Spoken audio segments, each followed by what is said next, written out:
बच्चों good morning.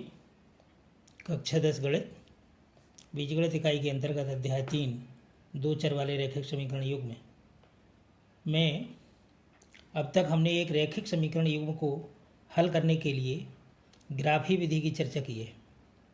Graphy विधि से उस स्थिति में सुविधाजनक नहीं होती है जब रैखिक समीकरणों के हलों को निरूपित करने वाले बिंदुओं के निर्देशांक पूर्णांक न हों, जैसे √3, 2√7, ऋण 1.75, 3.3 तथा 4/13, 1/19 आदि। इस प्रकार के प्रश्न हल करने की कई बीजगणितीय विधियां हैं जिनकी हम अब चर्चा करेंगे। तो देखिए, रैखिक समीकरण युग्म हल करने की बीजीय विधि। रैखिक समीकरण युग्म हल करने की बीजीय विधि तो नंबर फर्स्ट प्रतिस्थापन विधि, सेकंड विलोपन विधि, थर्ड वज्र गुणन विधि। तो पहली विधि है प्रतिस्थापन विधि। एक चर का मान दूसरे चर के पद में व्यक्त करके रैखिक समीकरण युग्म को हल करने के लिए प्रतिस्थापित करते हैं। अब ये जो प्रतिस्थापित जो शब्द आया, इसी पर इस विधि का नाम पड़ा है प्रतिस्थापन विधि। प्रतिस्थापित करते हैं, इसलिए इस विधि को प्रतिस्थापन विधि कहते हैं। तो इससे संबंधित जो प्रश्नावली है, प्रश्नावली 3.3, तो उसका पहला प्रश्न हमने यहाँ लिखा है जिसमें 6 खंड हैं। तो 6 खंड में से हम 2 प्रश्न आपको बताएंगे, 2 खंड हम आपको बताएंगे जो न कठिन है और न ज़्यादा सरल हैं, जिसमें से दोनों उसकी विधि से फिर 6 प्रश्न हल कर सकते हैं आप। तो देखिए, आज हम आपको बता रहे हैं खंड सेकंड। तो खंड सेकंड है s - t = 3 और दूसरा समीकरण है s/3 + t/2 = 6। अब ये समीकरण भिन्नात्मक संख्या में है, इसलिए इसको हमने यहाँ सरल कर लेते हैं। सरल करेंगे तो इसमें हम 6 का दोनों पक्षों में गुणा करेंगे। तो 6 का हम यहाँ गुणा करते हैं, तो ये 3 से 6 कटेगा 2 बार, तो ये होगा 2s प्लस यहाँ 6 का गुणा करेंगे तो 2 3 6, 3 बार जाएगा तो 3t हो गया, और ये हो गया 6 6 36। ये आपका बन गया समीकरण नंबर 2। अब इन दोनों समीकरणों को हमें हल करना है प्रतिस्थापन विधि से। तो ये वाला मान समीकरण 1 का मान सरल रहेगा, जो मान आएगा उसको हम द्वितीय समीकरण में प्रतिस्थापित करेंगे। तो देखिए, यहाँ पर हम निकाल लेते हैं s = समीकरण 1 से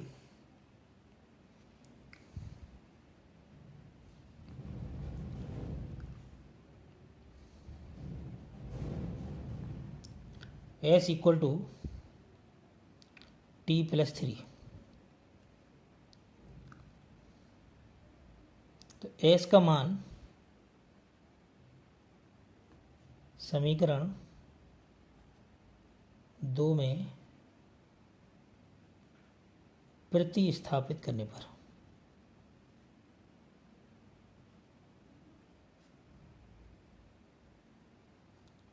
या अगर ये शब्द जैसे कठिन लगे तो इसके स्थान पे ये भी लिख सकते हैं, s का मान समीकरण 2 में रखने पर। वैसे ये विधि है तो साधारण नाम आपको याद हो जाएगा, धीरे धीरे इसका यूज करेंगे तो प्रतिस्थापित करने पर। तो समीकरण ये यहाँ 2 नंबर समीकरण लिख लेते हैं, 2s + 3t = 36।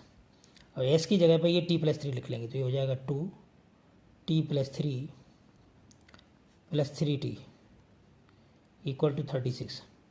और 2 का इसमें गुणा करेंगे और कोष्टक को खोल लेंगे, तो ये हो जाएगा 2t + 6 + 3t = 36। और 2t और 3t दोनों प्लस के हैं, ये तो दोनों जुड़ जाएंगे। ये हो गया 5t = 36, और 6 ये इस तरफ प्लस के, ये पक्षांतर होंगे तो माइनस के हो जाएंगे, ये हो गया -6। तो t = 36 में से 6 माइनस किया तो ये हो गया 30, और यहाँ से ये जो 5 हैं इसको हम पक्षांतर करेंगे तो यहाँ गुणा है, इस तरफ दूसरी तरफ भाग हो जाएगा, ये हो गया /5। 5 से इसमें हमने भाग दिया तो 5 6 30, तो बराबर 6। अब t का मान समीकरण 1 में रखने पर, तो हमने समीकरण नंबर 1 लिख लिया, s - t = 3। तो ये हो गया s माइनस, और t की जगह पे ये 6 रख लिया, = 3। s = हो गया 3 प्लस 6, तो एस इक्वल टू 9। अतः एस इक्वल टू 9 तथा टी इक्वल टू 6। इस प्रकार से ये आपका जो है रैखिक समीकरण युग्म है, इसके ये दोनों चर के मान ये निकल के आ गए। इस प्रकार ये क्वेश्चन हल हो गया। अब देखिए इसका पांचवा खंड ये है √2x plus √3y equal to 0। समीकरण number 1।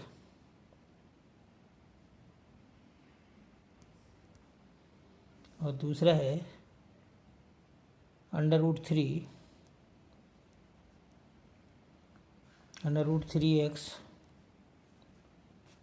Minus √8y equal to 0।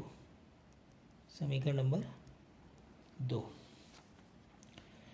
अब यहाँ पर ये समीकरण, इसमें छोटी छोटी संख्याएं हैं, थोड़ी इसमें बड़ी है, तो इस समीकरण से हम जो है y का मान निकाल लेते हैं और फिर y के मान को इसमें हम प्रतिस्थापित करेंगे। समीकरण 1 से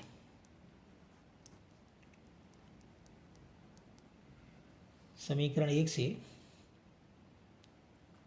3y √3y equal to minus √2x।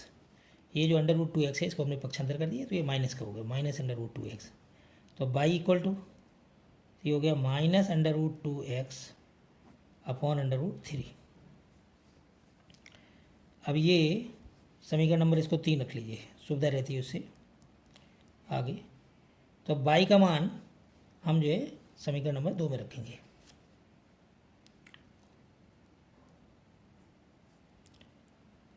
समीकरण 3 से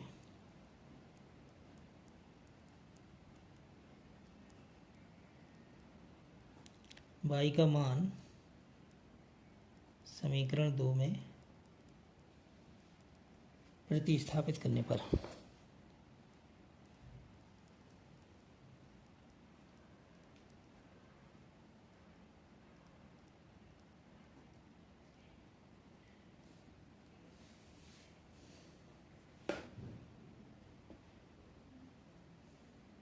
तो ये हो गया √3x minus √8y equal to 0। अब y की जगह पर ये वाला मान रखेंगे, तो √3x माइनस √8 और ये कोष्टक में रख लिया हमने minus √2x upon √3 equal to 0। अब हम इसमें √3 का दोनों पक्षों में हम गुणा कर देते हैं। √3 का दोनों पक्षों में हम गुणा करते हैं। √3 का दोनों पक्षों में गुणा करने पर 3x plus √16x equal to 0।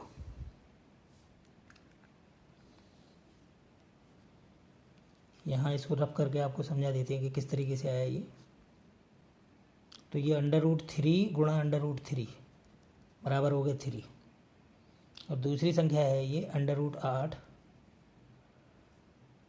और ये √2x अपॉन √3, ये माइनस का है, ये भी यहाँ माइनस है, और इसमें हमने √3 का और गुणा कर दिया है, तो ये √3 और √3 कैंसिल हो गया। अब √8 और 16 का गुणा हो जाएगा, तो ये हो गया प्लस √16x। इस तरीके से यहाँ किया हमने। अब हम इसे लिख सकते हैं 3x, 16 का हमने अंडर रूट ले लिया, तो ये हो गया 4x इक्वल टू 0। तो ये हो गया 7x बराबर 0, तो x इक्वल टू 0। 7 का अगर हम 0 में भाग देंगे तभी 0 आएगा, तो इसलिए x इक्वल टू 0। अब x का मान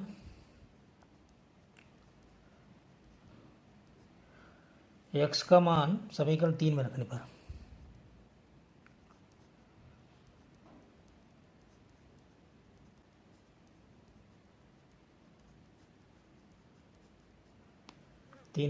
तो समीकरण 3 है y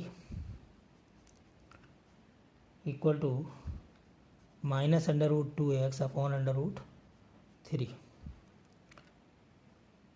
तो -√2 इसमें 0 का गुणा करेंगे तो ये पूरा ही 0 हो जाएगा। किसी संख्या में शून्य का गुणा करने पर, चलिए मैं करके दिखा देता हूँ। तो ये हो गया -√2 इंटू 0 अपॉन √3। तो इक्वल टू ये हो जाएगा 0 अपॉन √3, और √3 का जब हम 0 में भाग देंगे तो फिर बराबर 0 हो जाएगा। तो अतः x बराबर 0 तथा y बराबर 0, ये इसका दोनों चरों का मान हमें प्राप्त हुआ। अब आप जो शेष जो खंड बचे हैं उन खंडों को आप हल करेंगे, और हल करने के बाद जो आपको प्रश्न नहीं आएंगे उनको आप कमेंट बॉक्स में जा कर के बताएंगे। धन्यवाद।